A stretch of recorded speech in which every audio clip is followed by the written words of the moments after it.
नमस्कार, देश की बात इस खास कार्यक्रम में आपका बहुत बहुत स्वागत है। मैं हूं आपके साथ जया कौशिक। सबसे पहले बात हम कर रहे हैं कांग्रेस नेता राहुल गांधी की, जिन्होंने अपना सरकारी बंगला खाली कर दिया है। आज सरकारी बंगला छोड़ने का उनका आखिरी दिन था। लोकसभा सदस्यता जाने के बाद उन्हें सरकारी बंगला 22 अप्रैल यानी आज खाली कर देना था। उनको नोटिस उसका दिया हुआ था। बंगला खाली कर उन्होंने चाबी अधिकारियों को सौंप दी। ये वो तस्वीरें हैं जब उन्होंने अपने बंगले की चाबी जो सरकारी अधिकारी हैं उनको सौंप दी। आपको बता दें कि इससे पहले सुबह से ही राहुल गांधी, प्रियंका गांधी का इस बंगले में आना जाना लगा रहा। बंगला खाली कर राहुल गांधी ने कहा है कि देश के लोगों ने 19 साल पहले उन्हें ये घर दिया था। मैं उनका शुक्रिया अदा करना चाहता हूं। मैंने सच बोलने की कीमत चुकाई है। मैं सच बोलने के लिए कोई भी कीमत चुकाने के लिए तैयार हूं। आपको बता दें कि राहुल गांधी को संसद सदस्य से अयोग्य ठहराए जाने पर लोकसभा सचिवालय ने नोटिस भेजकर उनसे 22 अप्रैल तक ये बंगला खाली करने को कहा था। तो राहुल गांधी अब संसद के सदस्य नहीं हैं। 2004 में उत्तर प्रदेश के अमेठी से वो सांसद बने थे, तभी से वो इस बंगले में रह रहे थे और 2019 में उन्होंने वायनाड से चुनाव लड़ा था। लोकसभा चुनाव में जीत हासिल कर वहां से संसद सदस्य बने थे। लेकिन मानहानि का जो केस पूरा मोदी सरनेम को लेकर जो 2019 में उन्होंने टिप्पणी की थी, उसके बाद मानहानि का केस उनके खिलाफ चला और उसके बाद उनको 2 साल की सजा भी सुनाई गई। ये पूरा मामला भी कानूनी मामला चल ही रहा है। इस बीच संसद सदस्यता उनकी चली गई है, जिसके चलते उन्हें अपना बंगला खाली करना पड़ा। और सरकारी आवास खाली करने के बाद राहुल गांधी ने कहा कि ये सच बोलने की कीमत उन्हें चुकानी पड़ी है। वो कीमत मैं चुकाता रहूंगा। सच्चाई किसी ना किसी को बोलनी पड़ेगी। मैं बोल रहा हूं। ये जो घर है 19 साल के लिए हिंदुस्तान की जनता ने मुझे दिया। सबसे पहले मैं उनका धन्यवाद करना चाहता हूँ। और सच्चाई बोलने की कीमत है, आजकल मैं कीमत चुकाता जाऊँगा, क्योंकि ये घर मुझे हिंदुस्तान की जनता ने दिया था। 19 साल में यहाँ रहा, अब मुझसे छीन लिया गया है। ठीक है, कोई प्रॉब्लम नहीं है। अब मैं थोड़ी देर एक सीपी के साथ 10 जनपद में रहूँगा और फिर कोई ना कोई तरीका निकाल। तो सोनिया गांधी के साथ 10 जनपद पर रहेंगे राहुल गांधी जब अपना सरकारी घर खाली कर रहे थे, तब हमारे सहयोगी रविशंकरन शुक्ला भी वहां पर मौजूद थे। देखते हैं उनकी रिपोर्ट। 19 साल से राहुल गांधी इसी 12 तुगलक लेन के अपने इस बंगले में रहते थे। ये आप देखिए, आज राहुल गांधी यहाँ पर बंगला अपना खाली किया है। उनके साथ में प्रियंका गांधी हैं, सोनिया गांधी हैं यहाँ पर, और तमाम सारा स्टाफ है। इस गाड़ी से अब जो है उनकी रवानगी यहाँ पर राहुल गांधी की हो रही है। सोनिया गांधी हैं यहाँ पर, आप देख सकते हैं। और अब वो अपने माँ के साथ में राहुल गांधी वो 10 जनपद रहेंगे। तो ये आप देख सकते हैं। आप कुछ कहना चाहेंगे? भाई ने जो कहा वो एकदम सच है जी। उन्होंने सच्चाई बोली सरकार के बारे में जी, इसीलिए ये सब हो रहा है उनके साथ। लेकिन बहुत हिम्मत वाले हैं, बिल्कुल डरते नहीं हैं, नहीं डरेंगे और अपना संघर्ष जारी रखेंगे। और राहुल गांधी ने अभी जस्ट यहाँ पर कहा कि उनकी जो लड़ाई है वो तमाम सारे मुद्दों पर जारी रहेगी। ये आप देखिए घर हैं, ये सारे लोग अभी राहुल गांधी से मिले हैं। आप क्या काम करते थे यहाँ पे? पेंट का काम करते थे। अच्छा, तो सब मिले अभी राहुल गांधी? हाँ जी। अच्छा, तो ये आप देखिए, ये सारे लोग हैं इतने सालों से। आप यहाँ पर घर के स्टाफ में कितने सालों से काम कर रहे हैं? 13 साल। 13 साल से? तो क्या काम करते थे आप? ठीक। अच्छा, का ही काम। अच्छा, ये आप देखिए सारे लोगों से उन्होंने मुलाकात की, सबके साथ फोटो खिंचवाई। और ये बहुत ही एक भावुक क्षण था, क्योंकि ये जो घर है 12 तुगलक लेन का, इस घर में 19 साल से राहुल गांधी यहाँ पर रहते थे। और कहीं ना कहीं कांग्रेस की अगर हम बात करें तो 10 जनपद के बाद में सबसे ताकतवर एक सियासी जो है वो एक सबसे ताकतवर आप कह सकते हैं कि एक जगह ऐसी थी जहां पर लोग लोगों से मुलाकात कर सकते थे। वेणुगोपाल जी हैं, आप देखिए वेणुगोपाल जी हैं, वो भी यहाँ पर आए हुए हैं। तो अब राहुल गांधी 19 साल के बाद में ये घर छोड़ रहे हैं। आज ही अंतिम दिन था इस घर के चाबी हैंडओवर का, तो उन्होंने चाबी को हैंडओवर किया है और उसके बाद में वो यहाँ से निकल गए हैं। ये कहा जा रहा है कि उनकी जो सदस्यता है वो डिस्क्वालीफाई कर दिए गए थे मानहानि के मामले में, तो उसके बाद में उनको ये घर छोड़ना था। और पिछले 19 साल से वो इस घर में रहते आए थे। तो ये आप देखिए कि ये एक टाइप 8 बंगलो है, काफ़ी बड़ा बंगला है। 2004 में जब अमेठी में वो सांसद बने थे तब उसके बाद में ये बंगला उनको जो है वो अलॉट हुआ था और इसके बाद में ये इस बंगले से तमाम यहाँ पर रह रहे थे। तो ये आप देखिए कि अब जो है वो सारे मीडिया के लोगों को यहाँ से जो है वो हटाया जा रहा है। ये बंगला पूरी तरीके से खाली हो चुका है, चाबी जो है वो वापस दे दिया गया है। वेणुगोपाल जी हैं, उनसे बात करने की कोशिश करेंगे। वेणुगोपाल ने कहा कि वो बिल्कुल नहीं डरेंगे। तो ये आप देखिए कि वेणुगोपाल जी भी आज यहाँ पर थे, उनके साथ में, उनके परिवार के साथ में हम उनसे भी बात कर रहे हैं। कांग्रेस में अभियान चलाया कि मेरा घर आपका घर, बिल्कुल। ये तमाम सारे लोगों ने राहुल गांधी को एक विकल्प दिया था अपने घरों पर रहने के लिए। जो खड़गे हैं, जो कि अध्यक्ष हैं कांग्रेस के, उन्होंने भी एक विकल्प दिया था। लेकिन ये देखिए, ये 12 तुगलक लेन का घर है और सियासी तौर पर ये जो घर है ये काफ़ी एक अहम माना जाता था, क्योंकि यहाँ पर जब भी कांग्रेस के खिलाफ प्रदर्शन करने होते थे तो राहुल गांधी के इस घर को प्रतीक बनाकर तमाम सारी पार्टियां इसके आसपास में प्रदर्शन करती हुई कई साल तक दिखी हैं। अगर हम बात करें तो कांग्रेस की तो 10 जनपद में जो मामले हल नहीं हो पाते थे या जो मामले उलझ जाते थे, उससे पहले जो है वो अगर राहुल गांधी को किसी से मुलाकात करनी होती थी तो वो इसी घर में मिलते थे। तो यहाँ की सिक्योरिटी भी बहुत हाई रहती थी। आप देख सकते हैं कि पैरामिलिट्री फोर्सेस को, दिल्ली पुलिस के तमाम सारे लोग यहाँ पर रहते थे। तो आज ये पूरा जो है वो यहाँ से सिक्योरिटी भी हटेगी और 3 लेयर की जो सिक्योरिटी है वो होती थी। ये जो आप सड़क देख रहे हैं यहाँ पर भी काफ़ी सारी सिक्योरिटी रहती थी। मीडिया का तमाम सारा जमावड़ा यहाँ पर रहता था। आज ये पहली बार है कि इस गेट से मीडिया निकली है। अदरवाइज दूसरे गेट से अगर मैं आपको दिखा पाऊँ तो दूसरे गेट से जो है वो मीडिया जाती थी। ये जो लॉन है, इस लॉन के आपने तमाम सारी फोटो देखी होगी जहाँ पर अभी राहुल गांधी खड़े थे। तो कोई भी सियासी शख्सियत, कोई सामाजिक बड़ी शख्सियत, कोई जो है फिल्मी शख्सियत जो भी आता था वो इसी लॉन में राहुल गांधी उससे मिलते थे और इसके बाद में यहीं पर एक फ़ोटो सेशन होता था, जो कि आमतौर पर आप लोग मीडिया में देखते होंगे। अंदर एक जिम है इस घर के और ये भी कहा जा रहा है कि जो प्रियंका गांधी हैं वो उन्होंने इस पूरे घर का इंटीरियर किया था। तो एक निश्चित तौर पर अगर मैं आपको दूसरी साइड में दिखाऊं तो ये जो घर है यहाँ से ज़्यादातर एंट्री होती थी। अगर मीडिया के लोगों की एंट्री होती थी तो वो इस दरवाजे से जो है वो मीडिया की एंट्री होती थी। वो पीछे के दरवाजे से वहाँ से घुसते थे मीडिया के लोग या और भी कोई उनका स्टाफ वहाँ से घुसता था। ये जिस घर दरवाजे से हम निकले हैं ये मुख्य दरवाज़ा है राहुल गांधी के इस बंगले का। तो अब सियासी तौर पर एक आप कह सकते हैं कि जो एक नुकसान हुआ है राहुल गांधी को, वो कहीं ना कहीं इस बंगले को छोड़ने के प्रतीक के तौर पर में भी दिखाई देता है कि जिस तरीके से कांग्रेस को एक के बाद एक सियासी झटके लगे हैं, उसी का ये नतीजा रहा कि आज राहुल गांधी को भी ये बंगला उनको छोड़ना पड़ रहा है, जो कि एक सियासी तमाम सारे कांग्रेस के लोगों के लिए एक सियासी मरकज़ था, एक सियासी तीर्थ के तौर पर देखा जाता था। तमाम कांग्रेस के जो युवा नेता हैं वो यहाँ पर मिलने के लिए राहुल गांधी से कतारों में खड़े रहते थे घंटों घंटों। तो आज इस घर से 19 साल के बाद में राहुल गांधी की विदाई हो चुकी है। राहुल गांधी का अब नया पता 10 जनपद सोनिया गांधी अपनी मां के साथ में होगा। आगे उनका क्या सियासी भविष्य होता है वो देश की जनता जो है वो अपने लोकतंत्र में वोट के तरीके से बताएगी कि अगला क्या राहुल गांधी का ठिकाना होता है।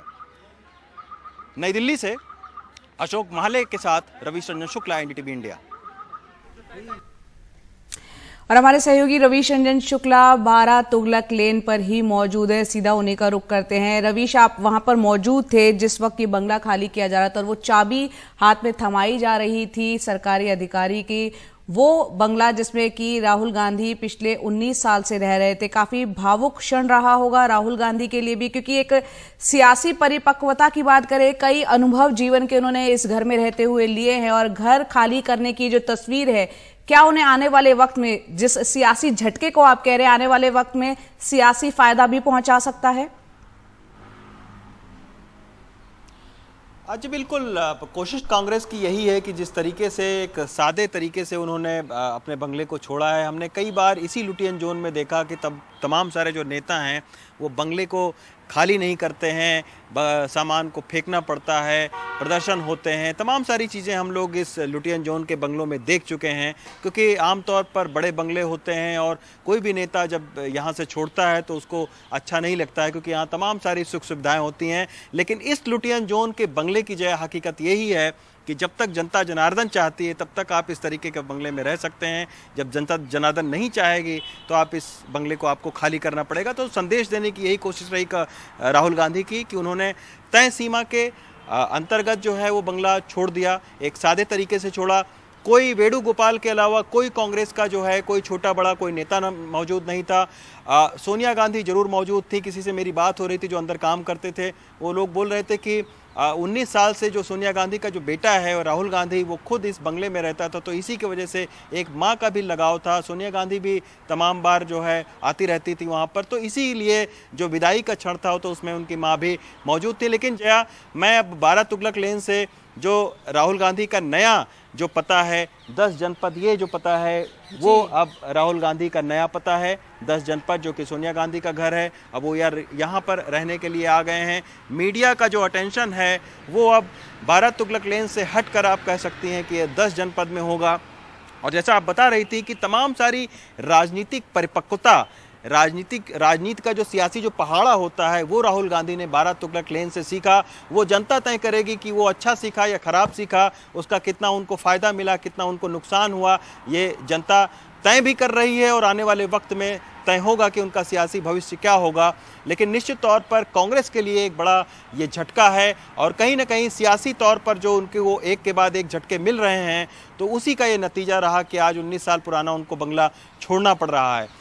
2004 में जब यूपीए की सरकार आई थी तब उनको ये बंगला अलॉट हुआ था और टाइप 8 का ये बंगला था, काफ़ी बड़ा बंगला। आज तो मैंने अंदर जाकर उस बंगले को देखा, हालांकि शूट करने की इजाज़त नहीं थी, लेकिन जो मैंने देखा वो बहुत ही अंदर से बहुत ही सादे तरीके से उसका इंटीरियर था।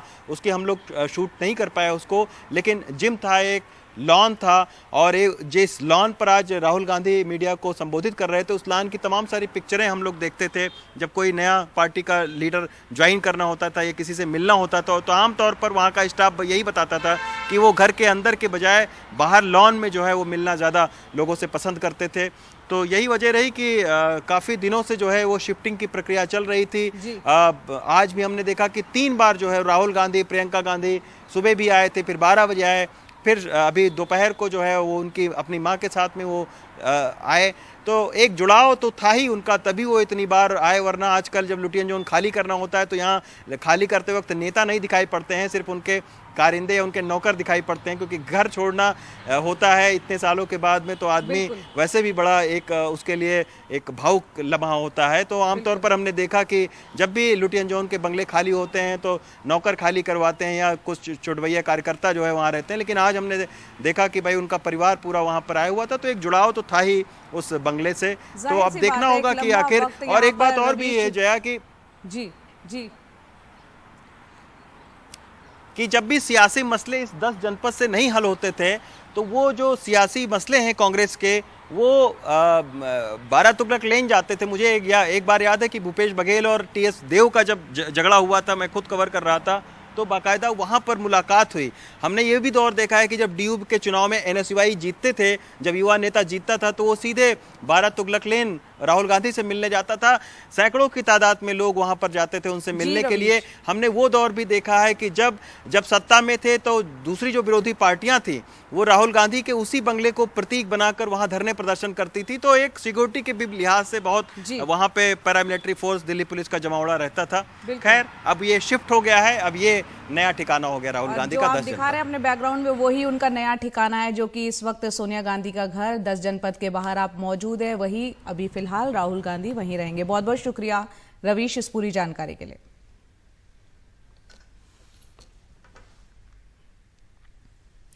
आगे बढ़ते हैं। जम्मू कश्मीर के पूर्व राज्यपाल सत्यपाल मलिक को सीबीआई से समन मिलने के बाद राजनीति यहां पर काफी गर्मा गई है। आज सत्यपाल मलिक के घर पुलिस पहुंची। दरअसल सुबह सत्यपाल मलिक के घर कुछ खाप नेता पहुंचे थे उनसे मिलने के लिए। ये नेता हरियाणा और यूपी से आए थे जो कि सत्यपाल मलिक से मिलने आए थे। सत्यपाल मलिक ने कहा कि उनके घर में इतनी जगह नहीं थी, इसलिए उन्होंने खाने की व्यवस्था घर के बाहर एक पार्क में रख ली थी। पुलिस का कहना है कि रेजिडेंशियल इलाके में इस तरह की बैठक या सभा करना उसकी परमिशन लेनी होती है, जो कि नहीं थी। बहरहाल कुछ खाप नेताओं को 2 अलग अलग थानों में पुलिस लेकर चली गई। सत्यपाल मलिक खुद उनसे मिलने के लिए आरके पुरम पुलिस के थाने वहां पहुंचे। पुलिस ने कहा कि ये जो तमाम लोग हैं उनको हिरासत में नहीं लिया गया है, ना ही कोई गिरफ्तारी हुई है और चाहे तो कोई भी थाने आकर मिल सकता है। बहरहाल फिलहाल शांतिपूर्ण तरीके से स्थिति पूरी निपट गई। जो नेता आए थे वो अपने अपने गांव चले गए। सत्यपाल मलिक भी अपने घर वापस लौट आए हैं। सुनते हैं सत्यपाल मलिक ने क्या कहा था। बैठक नहीं थी, खापों के प्रमुख लोग आए थे to express their solidarity with us. तो मेरे घर में इतनी जगह नहीं है, लिहाजा हमने एक पार्क में खाने का इंतजाम किया था। इन्होंने प्रेशर में कहा कि साहब इलीगल है ये और यहाँ नहीं हो सकता, तो हमने कहा कि हमें ले चलो। तो वी हैव कोर्टेड अरेस्ट और कई ग्रुप्स हैं जो हमारे डिफरेंट थानों में इन्होंने बंद किए हैं। हम इस वक्त पूर्व जम्मू कश्मीर के गवर्नर सत्यपाल मलिक के घर पर हैं। आज के दिन की सबसे बड़ी चर्चा रही, क्या सत्यपाल मलिक को दिल्ली पुलिस ने गिरफ्तार किया है या हिरासत में लिया है। ऐसा नहीं है, सत्यपाल मलिक अपने घर पर हैं, बिल्कुल ठीक हैं, सुरक्षित हैं, अपने लोगों से बातचीत कर रहे हैं। अब ये खबर कैसी आई कि दिल्ली पुलिस ने उनको अरेस्ट किया। दरअसल सत्यपाल मलिक के घर में 65 खाप नेता अपने सहयोगियों के साथ पहुंचे, तो करीबन 500 लोग रहे होंगे। ये यहां पर पहुंचे थे अपना समर्थन देने सत्यपाल मलिक को। सीबीआई ने जो पूछताछ के लिए उनको बुलाया है या कुछ और बयानात रहे सत्यपाल मलिक के, चाहे वो पुलवामा हमले को लेकर के सवाल उठाते रहे हों, उन सब मामलों को लेकर के उनसे सॉलिडारिटी दिखाने के लिए सब लोग यहां पर पहुंचे।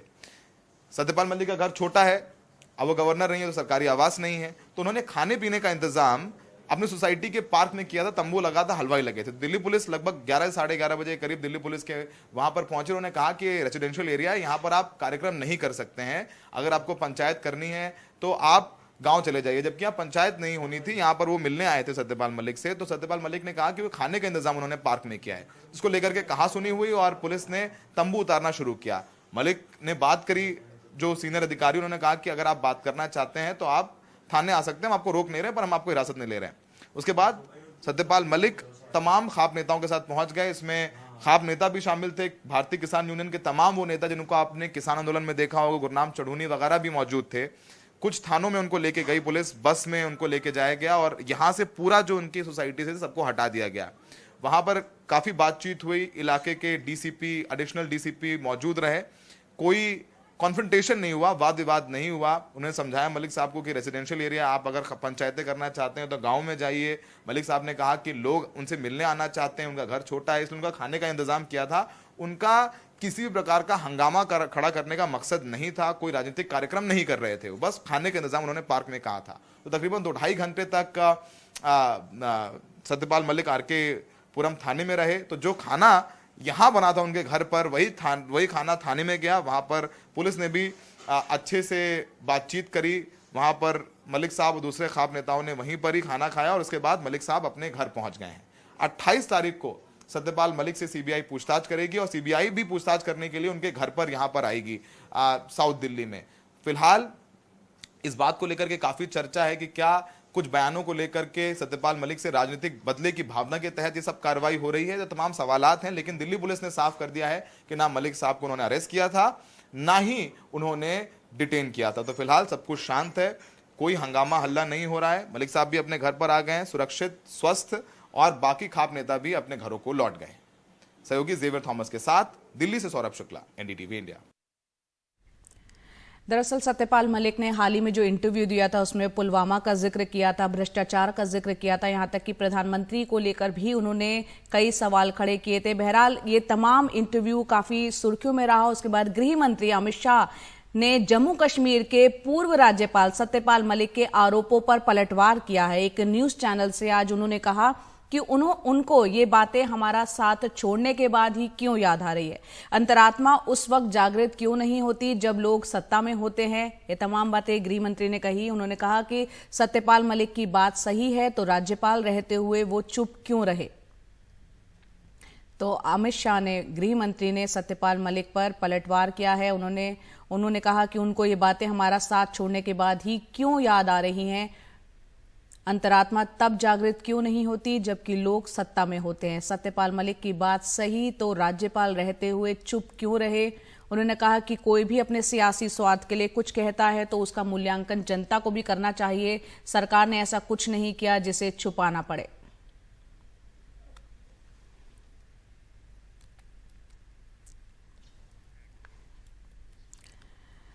तो सत्यपाल मलिक पर यहाँ एक पहली प्रतिक्रिया सरकार के किसी बड़ी मंत्री की तरफ से आई और वो प्रतिक्रिया आई है गृह मंत्री अमित शाह की। उन्होंने एक न्यूज़ चैनल को ये बात कही है, आज ये बात कही है। उन्होंने ये कहा है कि हमारा साथ छोड़ने के बाद ही उन्हें ये सब कुछ क्यों याद आ रहा है। सत्यपाल मलिक के लिए वो कह रहे थे। उन्होंने कहा कि अंतरात्मा उस वक्त जागृत क्यों नहीं होती जबकि लोग सत्ता में रहते हैं, होते हैं। और यहाँ पर उन्होंने ये भी कहा कि सत्यपाल मलिक की बात सही है तो राज्यपाल रहते हुए वो चुप क्यों रहे।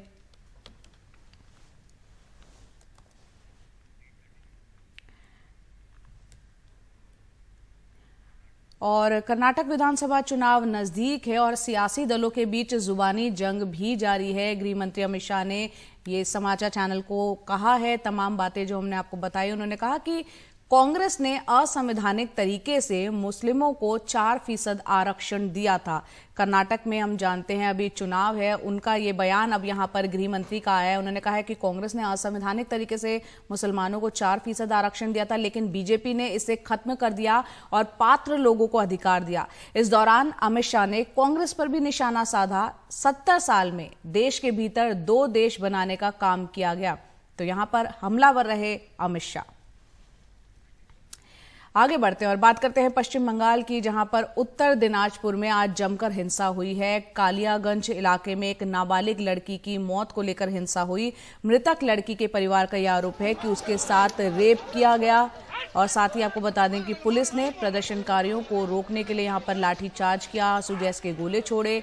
बीजेपी ने कहा कि पश्चिम बंगाल बीजेपी के अध्यक्ष सुकांता मजूमदार और बीजेपी नेताओं को पुलिस ने उत्तर दिनाजपुर में जाने से रोक दिया। विपक्ष कानून और व्यवस्था को लेकर सवाल खड़ा कर रहा है। और इस वक्त हमारे सहयोगी सौरभ गुप्ता फोन लाइन पर ज्यादा जानकारी के साथ हमारे साथ जुड़ रहे हैं। सौरभ, हम तस्वीरें देख रहे हैं, किस तरह का माहौल यहां पर अभी बना हुआ है, क्या जानकारी यहां से? देखिए, अभी तो कालियागंज इलाका में शांति का माहौल बना हुआ है। पुलिस तैनात कर दिए गए हैं और रैफ जो कहते हैं, जो राइट कंट्रोल पुलिस है, उन्हें भी वहां तैनात कर दिया गया है भारी मात्रा में। आज सुबह सुकांत मजूमदार जो पश्चिम बंगाल भाजपा के अध्यक्ष है और बालूरघाट के सांसद है, वो परिवार से जाके मिले। जो नाबालिगा की मौत हुई है उनके परिवार से जाके मिले और उनसे बातचीत भी की। और ये घटना दरअसल कल की है। कल सुबह इस नाबालिगा की शव एक तालाब के पास मिला और तब से वहां पे स्थिति बिगड़ने लगी, क्योंकि वहां पे लोग इकट्ठे हुए और हिंसा का स्थिति बनने लगा था। पुलिस को वहां से नाबालिगा का शव को निकलने में मुश्किल हुआ। और जो तस्वीरें सामने आए हैं उससे बीजेपी कहता है कि एक मृतक के साथ ये अनडिग्निफाइड तरीके से उनको उनका बॉडी वहां से हटाया गया है, उनका शव वहां से हटाया गया है। पुलिस को बाद में वहां पे लाठीचार्ज भी करना पड़ा और आंसू गैस का गोला भी छोड़ना पड़ा ताकि लोग वहां से हट जाए और शांति वापस लाया जाए। इसलिए वहां पे कल पुलिस तैनात कर दिया गया, लेकिन आज फिर से वहां पे लोग इकट्ठे हुए और प्रदर्शन करने लगे और फिर हिंसा की तरफ हिंसा की स्थिति बनी। आज वहां के जो तस्वीरें आए हैं, वहां पे एक दुकान जलने की तस्वीरें आए हैं। फिर से पुलिस को लाठीचार्ज करना पड़ा, आंसू गैस का गोला छोड़ना पड़ा और उसके बाद अब वहां पे शांति का माहौल है। स्थिति पूरी तरीके से पुलिस काबू में ले आया है, लेकिन अभी तहकीकात चल रहा है पूरे घटना में, कैसे हुआ और ये नाबालिगा के साथ क्या हुआ और कैसे उनकी मौत हुई। जी, बहुत बहुत शुक्रिया सौरभ इस पूरी जानकारी के लिए। तो उत्तर दिनाजपुर जहां पर ये हिंसा हुई थी, जहां पुलिस को भी भीड़ को तितर बितर करने के लिए आंसू गैस के गोले छोड़ने पड़े थे, फिलहाल स्थिति वहां पर, जैसा कि सौरभ गुप्ता हमारे सहयोगी बता रहे हैं, नियंत्रण में है और शांतिपूर्ण बन गई है।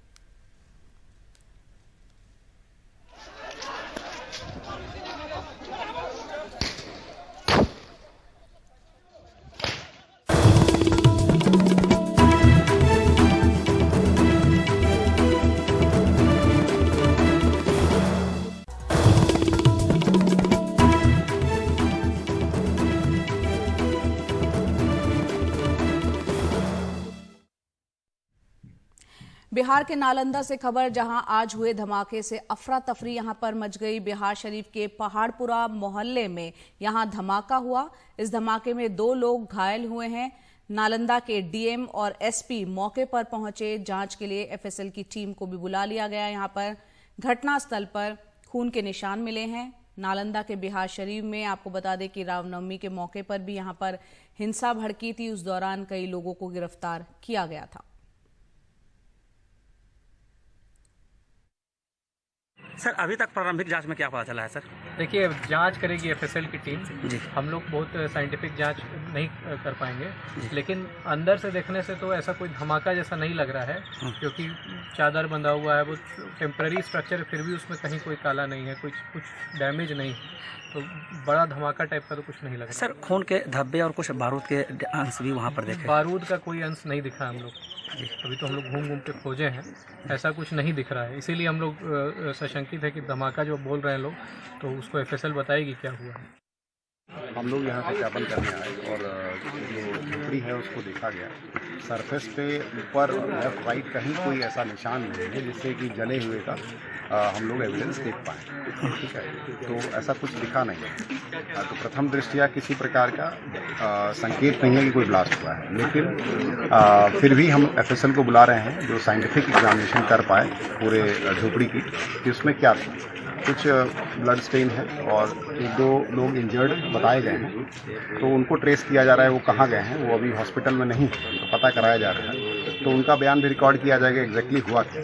फुटेज में हम लोग देख रहे हैं कि सफ़ेद रंग का धुआं निकलता दिख रहा है। थोड़ा धुआं निकला है, तो वो किसी न किसी कारण से निकला होगा, तो उसकी जाँच हम लोग कर रहे हैं और उनका बयान भी लेंगे और एफएसएल भी जाँच करेंगे। आगे बढ़ते हैं। दिल्ली के बिंदापुर इलाके में बीजेपी नेता सुरेंद्र मटियाला की हत्या के मामले में शूटर समेत पुलिस ने 6 आरोपियों को पकड़ लिया है। पुलिस के मुताबिक हत्या करवाने वाला गैंगस्टर कपिल सांगवान विदेश में है। शुरुआती जांच में हत्या की वजह जबरन वसूली लग रही है। गैंगस्टर विदेश में ऐप्स के जरिए अपने साथियों के संपर्क में था।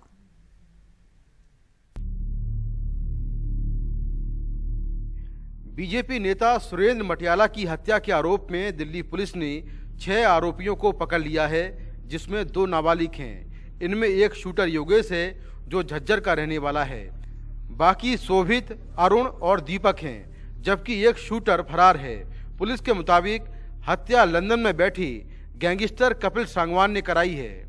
2 व्यक्ति ऑफिस में घुसकर गोली चलाए थे, तो उसमें से एक व्यक्ति को हमने गिरफ्तार कर लिया जिसका नाम योगेश है और छारा गांव का है, झज्जर डिस्ट्रिक्ट हरियाणा का। और जो बाकी जो उन्होंने इस कॉन्स्पिरेसी में उसका साथ दिया, जो मोटरसाइकिल यूज़ हुई थी, जो वो चोरी करके प्रोवाइड किया या उसके लिए जो बाकी लॉजिस्टिक सपोर्ट किया, वो बाकी लड़के वो हैं जिनको पकड़ा गया है। एक और है छारा गाँव का ही शोभित है और बाकी और लड़के हैं। तो इसमें अभी भी कुछ लोग अरेस्ट होने बाकी हैं और जो उनके सबको हमने आइडेंटिफाई कर रखा है एंड हमारी टीम उसमें लगे हुए हैं। सुरेंद्र मटियाला की 14 अप्रैल को उस समय हत्या कर दी गई जब वो बिंदापुर इलाके में अपने दफ्तर में बैठे थे। बाइक पर सवार 2 शूटर आए और उनके दफ्तर में घुसकर करीब 10 राउंड फायरिंग की, जिसमें सुरेंद्र को 8 गोलियां लगीं। जांच में पता चला कि हत्या के पीछे लंदन में बैठा गैंगस्टर कपिल सांगवान है। कपिल सांगवान 4 साल पहले विदेश भाग गया था। शुरुआती जांच के मुताबिक कपिल के गैंग के कई गुर्गे और उसका भाई भी पिछले कई सालों से मकोका के तहत जेल में बंद है। वहीं कपिल विदेश में है, इसलिए इलाके में उसकी दहशत कम हो गई है। इसलिए वो किसी ऐसे शख्स को टारगेट करना चाहता था जिसे मारकर उसका नाम हो जाए। उसने सिग्नल और दूसरे ऐप के जरिए अपने गुर्गों से बात की और हत्या की साजिश रची। हत्या का मकसद जबरन वसूली हो सकता है। हालांकि सुरेंद्र के घर वालों के मुताबिक ऐसी कोई कॉल नहीं आई थी। पुलिस के मुताबिक इस मामले में एक और साजिशकर्ता रोहित और एक शूटर की तलाश जारी है। हालांकि हत्या का मकसद पूरी तरह तभी साफ होगा जब सभी आरोपी पकड़े जाएंगे।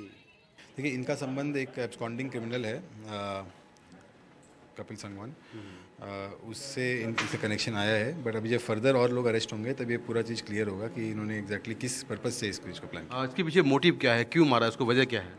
मोटिव अभी हम केवल स्पेकुलेट कर सकते हैं, क्योंकि जो अभी पकड़े गए हैं they are not aware of any of the motive. उन्होंने इस काम को अंजाम दिया है, बट एक्चुअली जो प्लान करे कॉन्स्पिरेसी किया था वही इस चीज़ को मतलब फर्दर हम क्लैरिफाई कर पाएंगे जब उनको हम पकड़ें। सुरेंद्र सोलंकी मटियाला गांव के रहने वाले थे।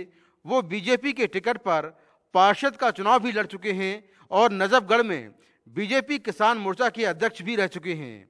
वो बीजेपी के कई बड़े नेताओं के करीबी थे।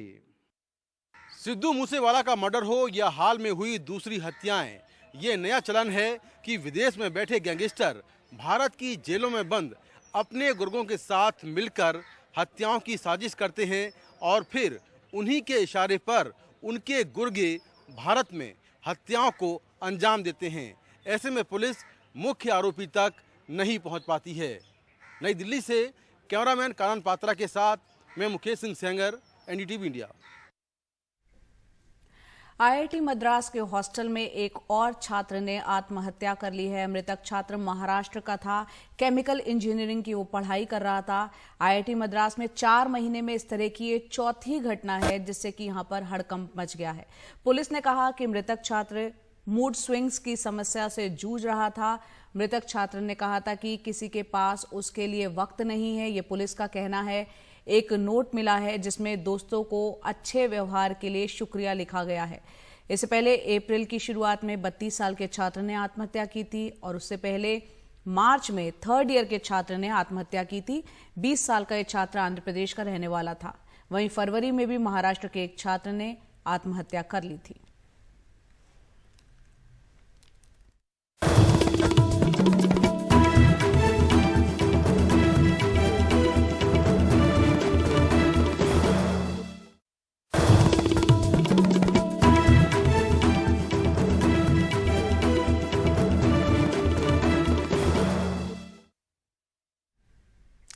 देश भर में आज ईद मनाई जा रही है। उसकी रौनक हर तरफ देखने को मिल रही है और इस खास मौके पर शाहरुख खान और सलमान खान के घर के बाहर भी आज बड़ी संख्या में उनके फैंस जुटे।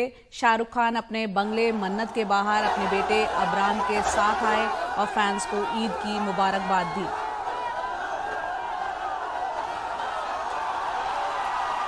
अपने ही अंदाज में शाहरुख खान लोगों को उनका अभिवादन स्वीकार करते हुए और उनको यहाँ पर उन्होंने ईद की मुबारकबाद दी। वहीं दूसरी तरफ सलमान खान ने भी अपने घर की बालकनी में आकर फैंस को ईद की मुबारकबाद दी।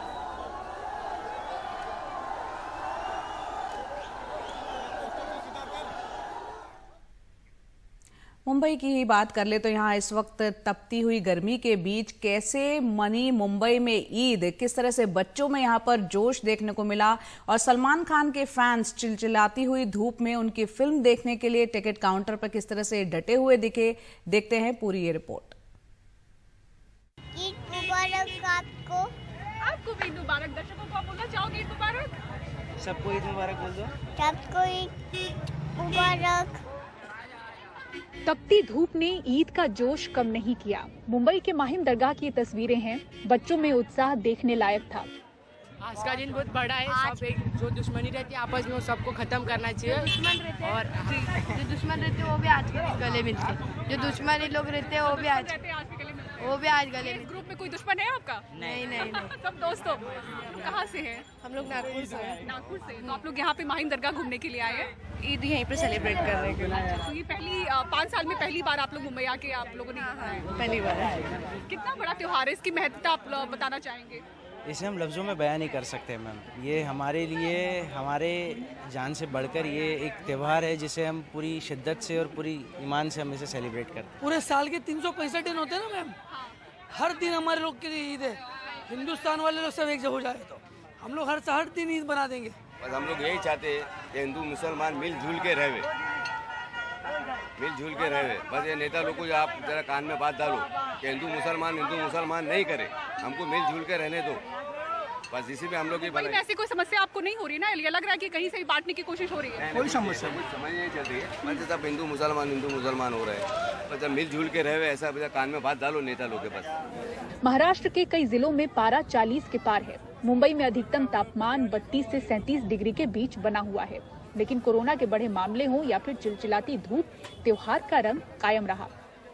इतनी कड़ी धूप है, अभी कैसे आप लोग बाहर निकलकर अभी निकल पा रहे हैं? रमजान में नॉर्मल होता है तो यहाँ ईद में भी नॉर्मल ही है, क्योंकि रमजान में गर्मी का महीने में होता है तो वैसे बाहर आते नमाज पढ़ते घूमते, तो अभी यहाँ ये तो नॉर्मल हुआ हम लोग के लिए। चाहे साल भर घर में रहे पर हम लोग को ईद में ही घूमने का मजा आता है। ईद में बाहर निकलना है, मुबारकबाद देना है, दोस्तों से मिलना है। दोस्तों से अभी जैसे परवाह नहीं है, धूप गर्मी की परवाह नहीं है। ईद की दोहरी खुशी सलमान खान की फिल्म किसी का भाई किसी की जान से मिलती दिखी, जहां तपती गर्मी में भी फैंस टिकट काउंटर पर कतार में दिखे। इस बार फिल्म का रिव्यू कुछ खास इतना नहीं है, कहा जा रहा है स्टोरी ढीली है, लेकिन आप लोगों पे एज फैंस फर्क पड़ता है इसका रिव्यूज का? नहीं, तो ऐसा कभी नहीं लगा। हमेशा हो तो सुपर हिट ही है और हमेशा सुपर हिट ही रहेगा। है तो सुपर हिट आप लोग। सलमान भाई है तो मतलब शर्ट भी खोल देना, पैसा वसूल भी खोल देगा, पैसा वसूल ही। भाई का बर्थडे देख रहा है बस, कहानी हो नहीं हो फर्क नहीं पड़ता, सलमान बस भाई को देखने का भाई चाहिए बस। सलमान को क्या आप लोग संदेश देना चाहेंगे?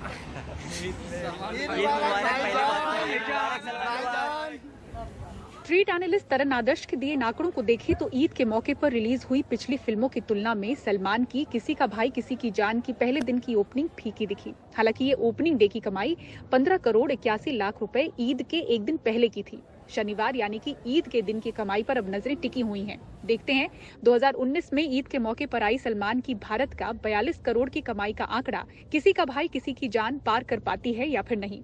मुंबई से कैमरामैन प्रवीण जी रोहित के साथ पूजा भारद्वाज, एनडीटीवी इंडिया।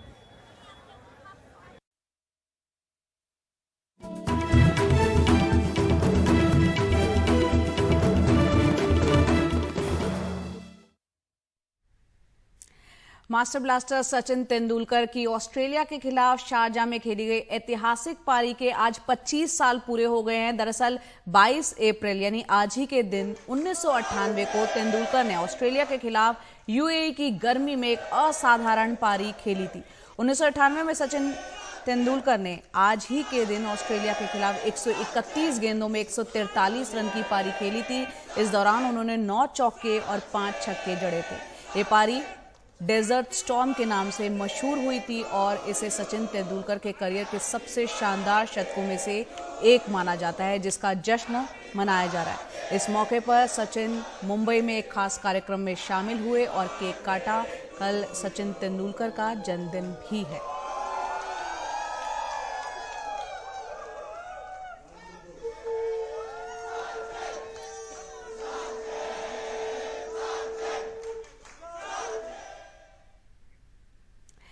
दिल्ली में हुए पेट्रोलियम स्पोर्ट्स प्रमोशन बोर्ड के टूर्नामेंट के फाइनल में जी साथिया ने बेहद अनुभवी शरद कमल को हराकर सिंगल्स का खिताब अपने नाम कर लिया।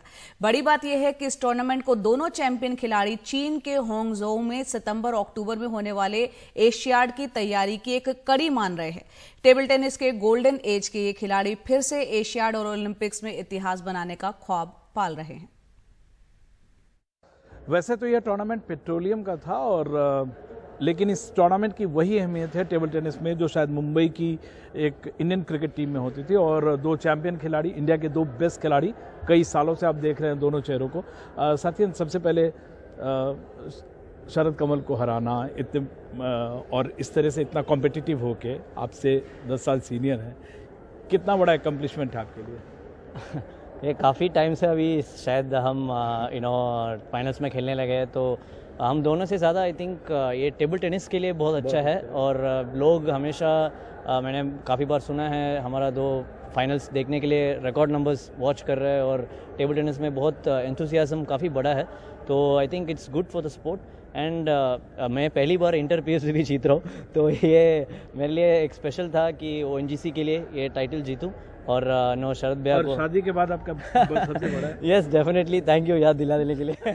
थोड़ा ब्राउनी को याद रखना पड़ेगा। थोड़ा ब्राउनी पॉइंट्स है सर, सर्टेनली। मेरा वाइफ तो मैच पहले से पूछ रही थी क्या कैसे है मैच, उसको देखना था। तो आई थिंक शादी के बाद भी ये नेशनल चैम्पियनशिप जीता और यहाँ इंटर PSV भी जीता, तो बहुत अच्छा शुरुआत है। तो मैं बहुत खुश हूँ और शरद भैया को मारना ऑलवेज स्पेशल फीलिंग होता है। मैं पहले भी कहता रहा हूँ कि साथियन विराट कोहली हैं टेबल टेनिस के और बहुत ही डिसेंट हैं। अत्यंत शरद कमल जीतने हारने में भी बहुत काम रहते हैं। आपने बहुत सारा कुछ हासिल किया है और इस एज में आप आके कॉमनवेल्थ, एशियन गेम्स, यहाँ से एशियन गेम्स का आप कैसे देखते हैं? खासकर अगर हमें एशियन गेम्स में मेडल मिलेगा रियलिस्टिकली तो मेंस डबल्स या मिक्स डबल्स या शायद दोनों में। पिछली बार हमारे इंडिया ने पिछले एशियन गेम्स में 2 मेडल जीते, तो हमारे ऊपर इस बार भी यही एक्सपेक्टेशंस रहेगी और हमारा भी यही प्रिपरेशन है कि हम टीम चैम्पियनशिप्स में और मिक्स डबल्स में दोनों लेके आए। अभी फ़िलहाल मोनिका और सत्यन वर्ल्ड के टॉप 4 में हैं और उनका एक अच्छा मौका है इस बार एशियन गेम्स में, और सेम टीम चैम्पियनशिप्स में भी यही उम्मीद रहेगी। ऐसे हमारे गोल जो है अभी फ़िलहाल एशियन गेम्स के लिए है और उसके बाद पेरिस ओलंपिक्स के लिए। आपने लगभग 2 डिकेड हो गया शरद, ये जो यंग लॉट आया उसको कैसे मेजर करते हैं? बहुत ही अच्छा है, lot of talent, lot of मतलब इंडिया में कमी नहीं है कोई टैलेंट की। एक अच्छा स्ट्रक्चर से इन सबको हम आगे अच्छे से लेके जा सकते हैं और अपना इंडिया का ही नाम रोशन होगा उस पर। धीरे धीरे हम भी आगे आ रहे हैं। अभी वर्ल्ड के टॉप 15 में हैं, अपना रैंकिंग धीरे धीरे उसको टॉप 10 में करना है, टीम की रैंकिंग। मेजर चैलेंज क्या होगा? कौन सी कंट्रीज हैं? ऑफ कोर्स चाइना, जापान जैसे जो रैंकिंग वाइज नहीं, लेकिन आप लोगों के लिए एशियन गेम्स जो सबसे बड़ा, अभी तो 2 बड़े टूर्नामेंट है, वर्ल्ड चैम्पियनशिप्स है, उससे भी तो मेजर चैलेंज इंडियन टीम के लिए क्या हो सकता है? सर्टनली आई थिंक एक बड़ा चैलेंज तो ये है, एक्सपेक्टेशंस अभी काफ़ी है, तो आई मीन आई थिंक वो प्रेशर को हैंडल करना है। Asian games and Commonwealth certainly पहले एशियन गेम्स में कोई मतलब ऐसे पूछते नहीं थे ज़्यादा, बट अभी हमने जो 2018 में जीता और अभी जो परफॉर्मेंस आ रहा है तो एक एक्सपेक्टेशन है, एक अच्छा चीज़ मानता हूँ मैं। जैसे हमेशा मैं बोलता हूँ प्रेशर प्रिविलेज है। एशियन गेम्स में ऑफकोर्स चाइना, जापान, कोरिया तो बहुत ही अच्छा कंट्रीज़ है, बहुत स्ट्रॉन्ग टीम्स है। आई थिंक चाइनीज़ टाइप और हांगकॉन्ग भी अच्छा टीम रहा है। तो हम अभी टॉप 6 टीम्स में से है, तो हमें एक अपसेट करना है एशियन गेम्स में, जैसे हमने लास्ट टाइम जापान को मारा था। तो भी उम्मीद ऐसे ही रहेगा, एक अपसेट कर सकते हैं। और मिक्स डबल्स में भी अच्छा चांस है और इस बार मेन डबल्स भी इंक्लूड किया है एशियन गेम्स में। तो I think we have good chance this year we can ready Asian Games में फिर से मेडल लेके और हिस्ट्री क्रिएट। आपने कहा था लास्ट टाइम हमारे इंटरव्यू में कि आप ओलंपिक मेडल के पहले छोड़ेंगे नहीं, और अभी आपको लगता है कि जो जूनियर्स हैं आपको पुश कर रहे हैं और आप वहाँ तक के लिए, आपका जो माइंडसेट है वहाँ तक के लिए है? मेरा और सत्यन का यही है, अक्सर काफ़ी डिस्कस करते रहते हैं कि हम उस क्वालिफाइंग टूर्नामेंट के लिए कैसे प्रिपेयर करें और क्वालिफाई होने के बाद ओलंपिक्स के लिए भी क्या क्या तैयारी रहनी पड़ेगी। फर्स्ट अपने रैंकिंग को और 3-4 स्पॉट्स ऊपर करें ताकि वर्ल्ड रैंकिंग में हम सेफ हो जाएं क्वालिफिकेशन में, और उसके बाद जब अगली वर्ल्ड चैम्पियनशिप जब आएगी, वो एक क्वालिफिकेशन टूर्नामेंट है वर्ल्ड चैम्पियनशिप्स में ओलंपिक गेम्स के लिए, तो वहाँ पे भी अच्छे करने की कोशिश करेंगे। तो प्लान अभी से है, यही कोशिश करेंगे कि उसको एग्जीक्यूट करें। Wish you all the best and wish you all the best for Paris. Thank you so much. तो देश की बात में इतना ही मेरे साथ। नमस्कार।